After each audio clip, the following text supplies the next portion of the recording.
Buenas tardes y bienvenidos un día más al Seminario Junior. Como sabéis, este seminario os ofrece bollitos y cafés y infusiones y está patrocinado por el Instituto Gregorio Mía Morván. Tenemos redes sociales, tenemos Instagram y Twitter para que nos podáis seguir y mandarnos vuestras propuestas o sugerencias. Y también queríamos avisaros que ya nos quedan solo unas 6 sesiones libres y serían a partir de febrero-marzo. Así que si estáis interesados en entrar a algún seminario, enviadnos propuestas ya, porque ya quedan pocas. Y nada, sin más, os dejo con Lucía, que os va a hablar sobre predicciones, en concreto sobre el futuro de los estudiantes. Está en el departamento de telemática y está haciendo cada uno de sesiones. Así que nada, os dejo con ella. Vale, gracias. Bueno, pues mi presentación va a ir un poco de la predicción del futuro, en este caso, de los estudiantes, es decir, en la docencia. Como ya os han dicho, mi nombre es Lucía Oguina, estoy haciendo el doctorado en Ingeniería Telemática y además trabajo como Research Assistant en IMDEA Networks. Si habéis visto un poco el abstract de lo que va la charla, se empieza muy bien con lo de las predicciones. Las predicciones hace 30, 40 años más o menos, si alguien decía que iba a predecir tu futuro, te imaginabas algo como esto, más o menos. Un vidente en la tele o lo que fuera que te decía con las cartas o con una bola de cristal mágica, pues te va a ir todo bien en la vida o te va a ir muy mal. Pero hoy en día sabemos que esto no es así. Cuando hablamos de predicciones ahora mismo las relacionamos con la ciencia de los datos, el análisis de datos y todas las etapas predictivas que hay a base de esto. Son predicciones, pero son predicciones basadas en la realidad, en lo que ha pasado antes. En este caso yo me voy a centrar en las predicciones en el ámbito de la docencia. Hay muchísimos ámbitos en los que se puede analizar los datos, se puede hacer toda la ciencia de datos y llegar a unas conclusiones predictivas. Pero en este caso, en el departamento de telemática, en el grupo de investigación de Gradient, lo que nos centramos es en intentar aplicar Learning Analytics para poder mejorar la docencia o la experiencia docente tanto de los profesores como de los estudiantes. En este caso que os voy a presentar más o menos, que es lo que llevamos haciendo mis directores de tesis y yo, es cuando llegamos a un aula siendo docentes, nos enfrentamos a un grupo de alumnos, entre 30 y 40 alumnos, a los que simplemente vemos las caras y como mucho los nombres, como sería en este caso María, Carlos, Sergio y Laura. Simplemente viéndoles las caras, el primer día, la primera semana, en la que ni siquiera te sabes muy bien los nombres, no eres capaz de decir si un alumno necesita más ayuda que otro, si uno va a aprobar, si uno va a suspender. Su futuro, al fin y al cabo, es incierto para ti como docente y no puedes ayudarles o intentar darles un empujón en lo que parece que van un poquito más atrasados, porque puede ser que María no tenga las mismas creencias que Sergio o que Laura, o que no necesite la ayuda o que sí, pero no la esté pidiendo, que eso pasa mucho. Se pregunta, ¿hay alguna duda? Y la clase se vuelve totalmente en silencio. Entonces, es algo difícil de evaluar como docente. Cuando ya llevas un tiempo de clase, unas semanas, un mes, ya es algo que vas notando, que aparte de tener unas notas, si hay exámenes parciales, que no en todos los cursos los hay, ya es algo que aprendes, que puedes saber más o menos si una persona va bien con la asignatura, le cuesta más, le cuesta menos, pero es una intuición al fin y al cabo, no lo puedes refrendar, es algo que tienes tú como persona, como docente, que sabe de esa asignatura.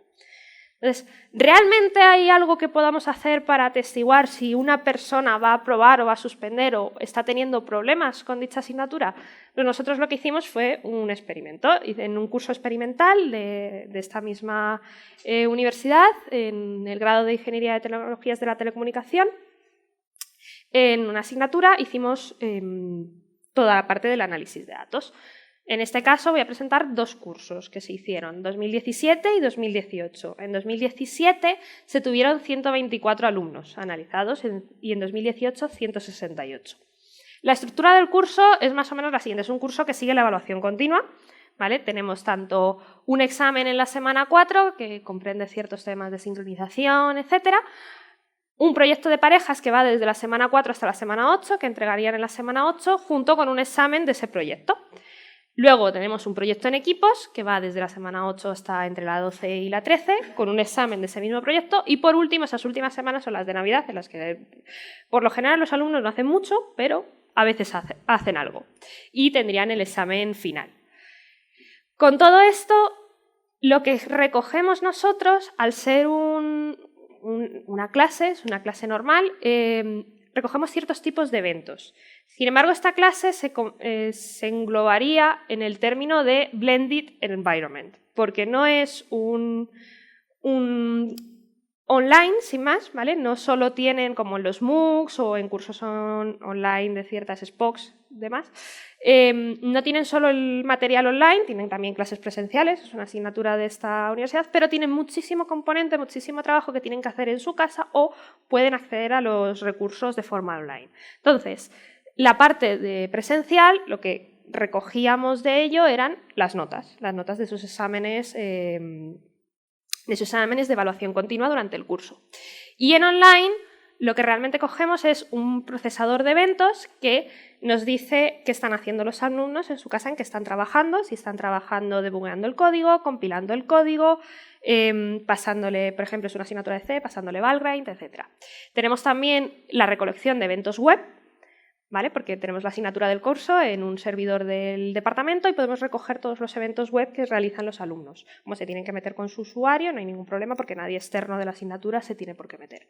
Y además tenemos un módulo de la herramienta, esto está todo en una herramienta llamada Lostrego, en la que estos eventos se agrupan por sesiones, es decir, si un alumno empieza a trabajar a determinada hora, genera muchos eventos y deja de generar eventos, se cierra la sesión.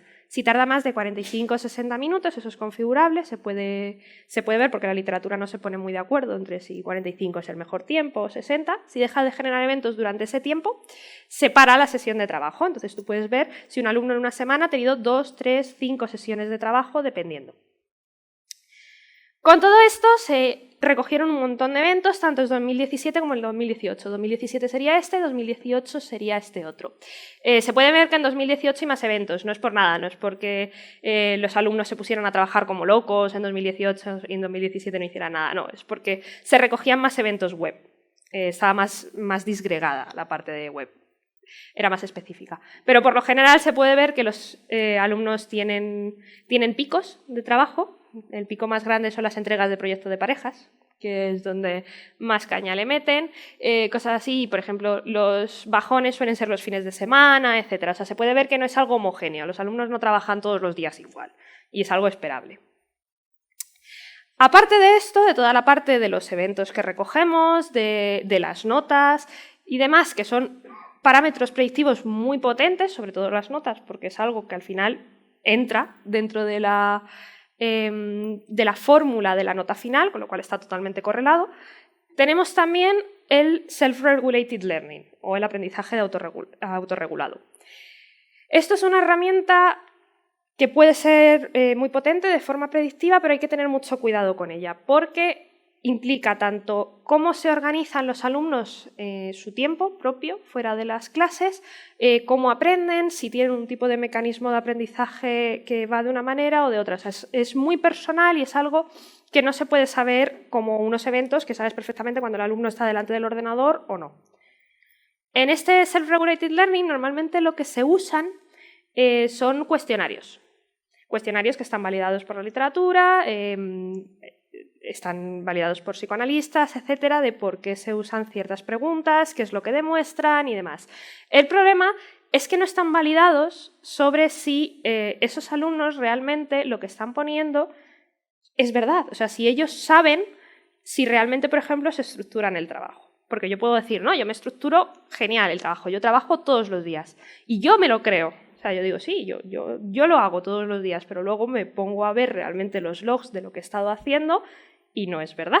Trabajo a lo mejor un día en semana y ya. O una semana trabajo muchísimo más que otras, dependiendo. Entonces, para mi percepción, yo estoy diciendo la verdad, yo trabajo todos los días, pero no es algo que sea real. Entonces, la siguiente pregunta que nos surgió es si esto lo podíamos validar de alguna forma. Teníamos los eventos que hacían los alumnos y les pasamos un test de self-regulated. Entonces lo que hicimos fue ver si realmente lo que nos estaban diciendo era real. Descubrimos que sí, que por lo general sí, algo previsible.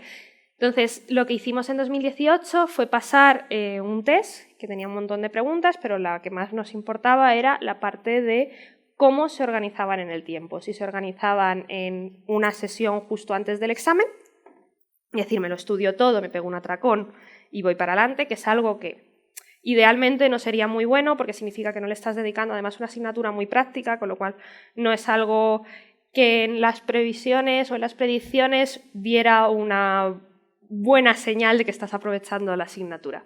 Entonces, el grupo B fueron todos aquellos que dijeron que iban a estar pegándose atracones y el grupo A fueron los que dijeron que realmente iban a estructurarse el tiempo. Esto es una gráfica de las varianzas de los tiempos de trabajo.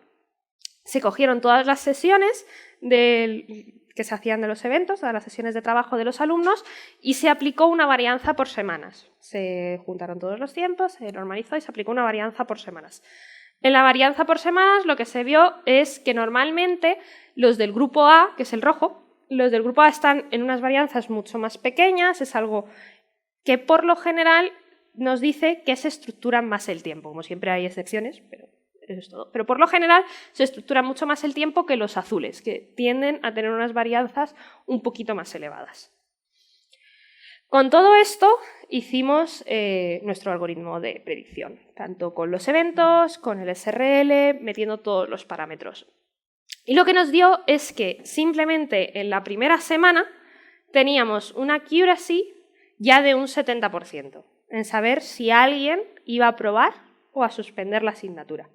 De hecho, en la última semana, con eventos y notas, poniendo eventos y notas continuas, teníamos prácticamente un 90% de acierto.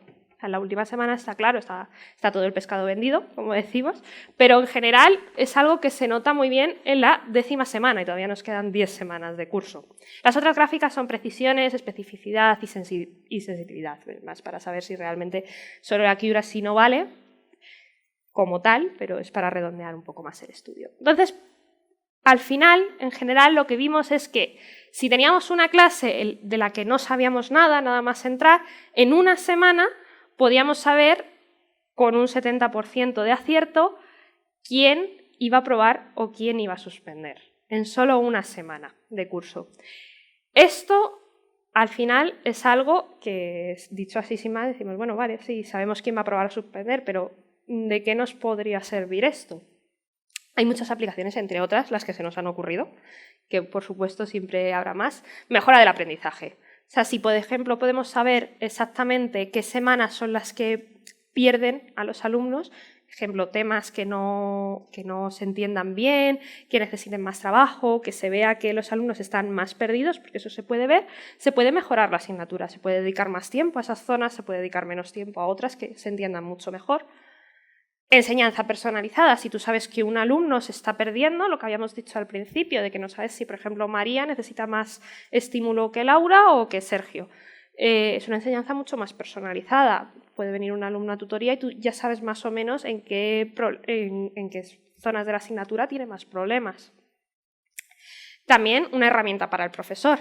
Está mucho más atento, tiene mucho mejor feedback que solo el que le muestran las encuestas, porque una encuesta al final es algo que rellena alguien si quiere, no es totalmente, no es obligatorio y cada uno pone lo que quiere. De hecho, alguien que se le haya dado muy mal la asignatura, aunque la asignatura esté bien estructurada, normalmente no pone unas encuestas muy buenas. Sistema de alertas, esto se puede implementar como un sistema de alertas, que lo que nos daría sería avisos de alumnos que vayan muy mal en la asignatura, muy bien, o que estén un poco más dudosos, que serían en los que realmente habría que enfocar el tema. También un autoseguimiento para estudiantes, que no todas las herramientas sean para el profesor, que también les sirvan a ellos, que si están estudiando la asignatura y ven que su predicción es que no la llevan muy bien, que sepan que le tienen que dar caña o que tienen que reforzar ciertos temas. Oye, este tema parece que no lo llevas del todo chapado, dale otra vuelta. O sea, sería algo para mejorar mucho la experiencia tanto del estudiante como del profesor, que el profesor no esté totalmente ciego, que pueda saber cómo son las predicciones de esos alumnos, qué es lo que realmente tiene en clase y que el estudiante pueda, de forma muchísimo más fácil y transparente, no simplemente hablando con el profesor, que le diga al profesor, pues parece que este tema no lo llevas bien por las respuestas que me estás dando, pueda nivelar su conocimiento. Esto, cómo no, está englobado en toda la parte de la Ley Orgánica de Protección de Datos de Carácter Personal. Todos los que trabajáis con datos, y si no, pues seguro que en algún momento lo habéis tenido que ver porque han mandado un montón de correos. Entonces, esto es algo que implica muchos problemas burocráticos y que siempre tiene que salir en la parte de análisis de datos. Bueno, es algo que a mí en mi investigación me toca muchísimo, es de lo que sí o sí hay que hablar. Esta parte, sobre todo, además nosotros como realmente cogemos muchos eventos que no están anonimizados, son de los usuarios, y se tienen que correlar de alguna forma con su nota final, con lo cual yo sé perfectamente qué persona está haciendo qué eventos.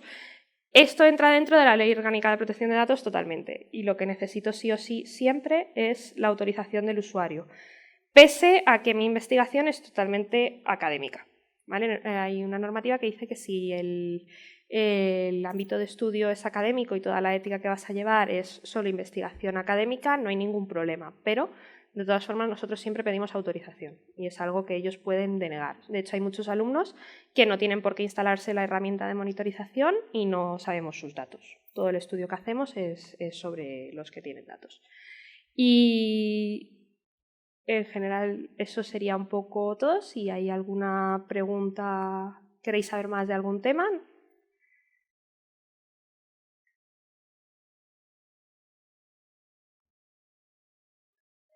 Lucía.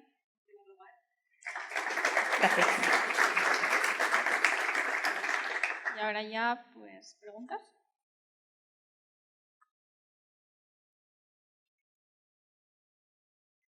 Buenas. Hola. En una asignatura cualquiera, por ejemplo, la que has puesto de ejemplo, ¿cómo mejora esta predicción el porcentaje de acierto respecto a hacer simplemente la media de aprobación? Quiero decir, si yo tengo una asignatura en la que aprueba el 90% de la gente, diciendo que tomo una prueba ya acierto el 90%. Sí. No, en esta asignatura, de hecho, si dices eso, normalmente vas a fallar mucho. O sea, porque no es una asignatura que apruebe mucha gente. Y además, haciendo... Un segundo. El punto aquí es cómo de temprana es tu predicción. O sea, cada curso es distinto y de hecho lo hemos visto en las medias, en esta asignatura sobre todo. Tenemos cursos en los que a lo mejor nos aprueba un 30%, como tenemos cursos que nos aprueba un 80%. O sea, tal cual, no hay ningún baremo, es dependiendo del curso. De hecho, el curso anterior, por ejemplo, aprobó como un 75% de la gente y este curso la predicción es un 20%. O sea, no, en eso no aciertas nada. Y de hecho, si además coges las notas, que es lo que hicimos también, pensar, a lo mejor no nos sirve de nada coger los eventos, simplemente cogiendo las notas. Obviamente, cogiendo las notas, como en la semana 14, 15, tienes una predicción fantástica, tienes prácticamente el 100%, porque normalmente la gente que lleva un 2 en el final, por mucho que cuente un 55% de la nota, no aprueban. El punto ya no es eso, no es que tengas mejor predicción con notas, es que yo ya tengo una predicción muy buena en la primera o segunda semana de curso. Entonces, ya no es que yo pueda predecir mejor con algo, sino cómo de pronto puedo predecir y cómo de pronto puedo solucionar problemas que están ocurriendo en clase. Es más, tiempo real, es decir, hacer la predicción en un tiempo en el que yo pueda hacer modificaciones que a toro pasado. Que es la diferencia que, por ejemplo, hay en muchísimos estudios con cursos online, etcétera, que lo que se hace es toda una predicción en base a cosas del pasado. Esto es lo que realmente funciona y es lo que se está haciendo en este curso, es hacerlo para que podamos modificar cosas en el momento en el que pasan, no a toro pasado, no de un año al otro, sino ayudar a los estudiantes que están ahora en nuestra asignatura. Sí, dale. ¿Tenéis también datos de si los que os niegan prueban más o menos? El punto es que no hay nadie que nos haya dicho, en plan, ya no quiero que me cojáis los datos, pero sí hay gente que nos ha dicho que no quiere su recolección de datos. En plan, si esos aprueban más o menos que la media? No tenemos, pero oye, lo podemos mirar. Normalmente creo que están más o menos igual. O sea, suele ser 50-50 en ese estilo. O sea, si es 50 el que aprueba con predicciones, son 50 también los que no las quieren. Pero como son muy pocos, de hecho, tampoco los hemos tenido muy en cuenta. O sea, a lo mejor de 168 que había en 2018 no quisieron que les recogiéramos datos 3. O sea, no es algo que podamos realmente analizar. Por eso tampoco lo hemos tenido en cuenta.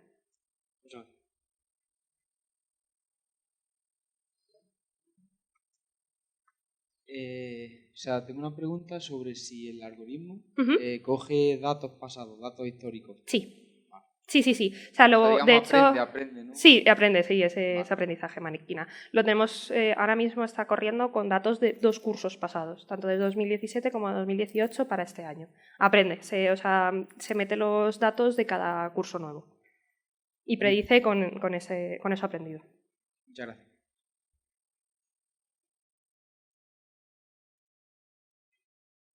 ¿Alguna otra pregunta?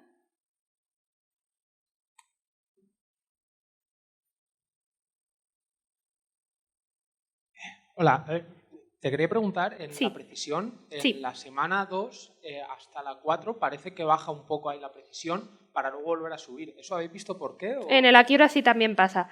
Sí, es muy sencillo. Es que de la semana 2 a la 4 hasta la 4 no se ponen a hacer las cosas del examen. Tal cual. O sea, es así. De hecho, lo vimos y dijimos qué leches está pasando y pasamos encuestas a los alumnos y fue eso. O sea, no... Y lo vimos bien con los logs y demás. Y es que como en la semana 4 o 5 es cuando tienen el examen, hasta la 4 no se ponen. La mayoría no se pone. Entonces hay algunos que sí, que hacen algo y tal, pero la mayoría no se pone con ello. O sea, es totalmente humano. Es factor humano absoluto. ¿Alguna otra pregunta? Yo sí que te quería hacer una pregunta. ¿En función a qué suponéis que va a probar? O sea, los logs... De hecho, no es algo que nosotros le digamos al algoritmo. O sea, eso lo coge el algoritmo solo. Nosotros le damos todos los parámetros, le damos muchísimos parámetros que cogemos, tanto los tiempos de sesiones, como las varianzas, como un montón de parámetros que les pasamos de todo lo que analizamos de los eventos, pero es el algoritmo el que decide qué peso le da a cada uno. O sea, nosotros no le decimos esto tiene más importancia o esto tiene una correlación negativa, si estás haciendo un montón de compilaciones mal, esto va mal porque es obvio que va a ir mal, lo coge el algoritmo. En base a entrenamiento. O sea, ¿No tenéis nada decidido? O sea, no. ¿no podéis ajustar vosotros? No, nosotros le pasamos todos los datos de cursos anteriores. De hecho, estos fueron predicciones que se hicieron desde 2017 al 2018. O sea, con los datos del 2017, siendo personas totalmente distintas, que es algo que afecta muchísimo porque al final es factor humano, siendo personas totalmente distintas del curso 2017, entrenando con el curso 2017, viendo qué pasaba en el 2018. ¿Y os basáis en algún algoritmo conocido de Machine Learning? Sí, en Random Forest. El que mejor aportaba era Random Forest. Hicimos varios, pero el que mejor aportaba era Random Forest. Bueno, no sé si hay más preguntas. Si no hay más preguntas.